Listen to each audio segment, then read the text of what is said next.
മലപ്പുറത്ത് നിന്ന് കടലുണ്ടിപ്പുഴയുടെ വിശേഷങ്ങൾ പങ്കുവെക്കുന്നത് ബാപ്പു മലപ്പുറം.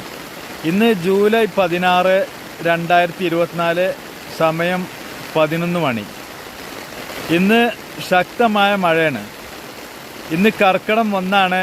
ഇക്കരത്തെ കാക്ക അക്കരക്ക് പറക്കാത്ത കാലാണ് പഴയ ചെല്ലനുസരിച്ച്.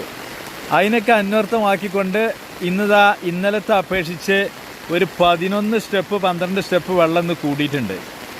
എങ്കിലും കൂടിയിട്ട് നമ്മൾ യെല്ലോ അലർട്ടായി കണക്കാക്കുന്ന ജലനിരപ്പിനെ അപേക്ഷിച്ച് ഒരു 1.25 മീറ്റർ താഴെയാണ് വെള്ളം നിൽക്കേണ്ടത്.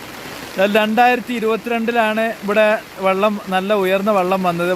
പിന്നെ വലിയ പ്രളയത്തിന് ശേഷം ഏറ്റവും ഉയർന്ന വെള്ളം വന്നത് 2022. അതിനെ അപേക്ഷിച്ച് അതിൻ്റെ മാർക്ക് അത് അവിടെ ചെയ്ത് നിങ്ങൾക്ക് കാണാൻ കഴിയുമെന്ന് കരുതുന്നു. ആ ഷെഡുമ്മൽ ഒരു ചുവന്ന അടയാളത്തിൽ, ഒരു ചുവപ്പും പച്ച അടയാളത്തിൽ വരച്ചിട്ടുണ്ട്. അവിടുന്ന്